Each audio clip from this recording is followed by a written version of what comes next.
દેશના અનેક શહેરોમાં ભંગારના નામે ચોરી કરાયેલી વસ્તુઓ વેચવાનું એક મોટું કૌભાંડ ધમધમી રહ્યું છે. સુરતમાં આવી જ એક ઘટના બની. સુરતમાં પોલીસે એક રીઢો ગુનેગાર ઝડપ્યો જે ચોરીના મોબાઈલના સ્પેર પાર્ટ્સ દિલ્હીમાં વેચતો હતો. અને આવા અનેક કૌભાંડ આચરવામાં આવ્યા છે.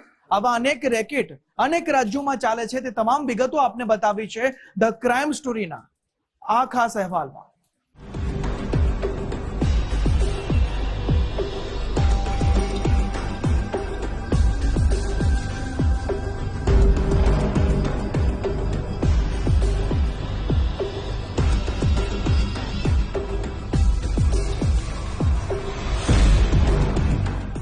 મુંબઈના ચોર બજાર કે દેશની રાજધાની દિલ્હીના વિવિધ ભંગાર માર્કેટમાં અનેક જીવન જરૂરી ચીજવસ્તુઓ ખૂબ સસ્તામાં મળી રહે છે. મોબાઈલ ફોન, વાહનો કે અન્ય ઇલેક્ટ્રોનિક સામાન ચોરી કર્યા બાદ તેના સ્પેર પાર્ટ અલગ કરીને વેચવાનું કરોડો રૂપિયાનું બજાર લાંબા સમયથી ધમધમે છે. આમ છતાં ચોરીનો સામાન વેચતા તત્વો પર કાયદાનો સકંજો જોઈએ તેટલો કસાતો નથી.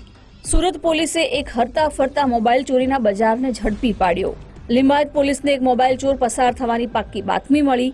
ચેકપોસ્ટ નજીક બાતમી મુજબના ઈસમ કામિલ સલીમ મલિકને રોકીને તેની થેલાની તપાસ કરવામાં આવી તો 348 મોબાઈલ ફોન, 350 મધરબોર્ડ અને 2304 સિમ કાર્ડનો મોટો જથ્થો મળ્યો.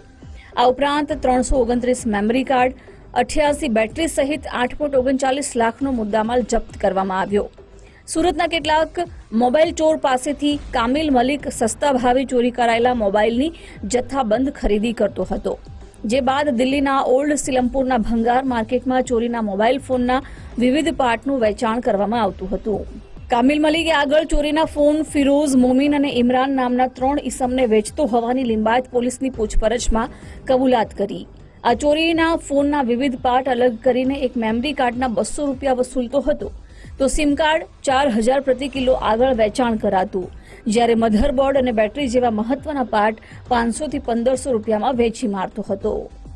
મળી હતી કે ડિલોલી સાઈડથી જે વ્યક્તિ આવી રહ્યો છે સલીમ મલિક, જે પોતે ખાનપુર સેન્ટ્રલ હોટલની સામે લિંબાયતમાં રહે છે પરંતુ મૂળ મેરઠનો છે.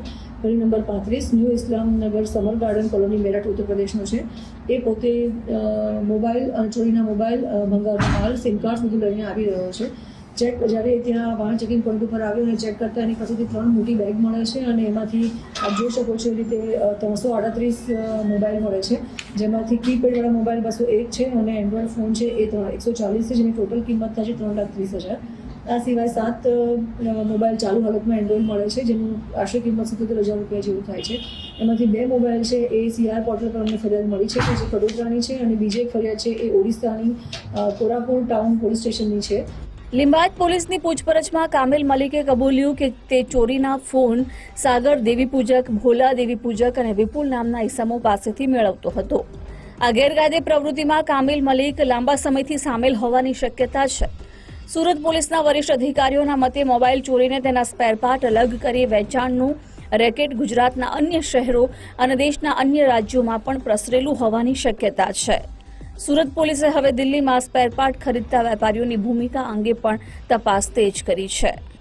પાસેથી આ તમામ ચોરીના જે મોબાઈલ આપ જોઈ શકો છો એ લેતો હતો. લીધા પછી એમાંથી સ્પેર પાર્ટ અલગ કરવા, મેમરી કાર્ડ અલગ કરવું, મધરબોર્ડ અલગ કરવું, બેટરી અલગ કરવી, સિમ કાર્ડ અલગ કરવા, કેમેરા અલગ કરવા, તમામને અલગ અલગ કરી અને પર પીસ, જેમ કે મેમરી કાર્ડ 10 રૂપિયામાં વેચે છે પર પીસ, જે સિમ કાર્ડ છે 4,000 રૂપિયા કિલો વેચે છે અને જે મોબાઈલ છે અને મધરબોર્ડ છે અને જે બેટરી છે એ 500 થી લઈને 1500 રૂપિયા પર પીસ તરીકે એ વેચે છે. જે વેચવાનું કામ વેચવા માટે એ દિલ્હી જાય છે, જ્યાં ઓલ્ડ સલીમપુર ખાતેની જે કબાડી માર્કેટ છે ત્યાં મોમીન, ઇમરાન અને ફિરોઝ દિલ્હીમાં છે, એમને એ આ વેચે છે.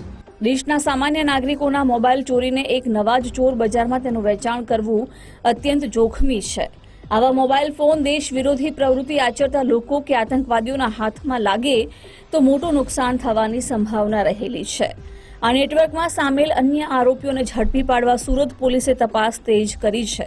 તો આગામી દિવસોમાં કેટલાક મોબાઈલ ફોનના મૂળ માલિકોનો સંપર્ક સાધીને તેમને સુપરત કરવામાં આવશે. કેમેરામેન વિરલ વ્યાસ સાથે રાકેશ બ્રહ્મભટ્ટ, ગુજરાત ફર્સ્ટ, સુરત.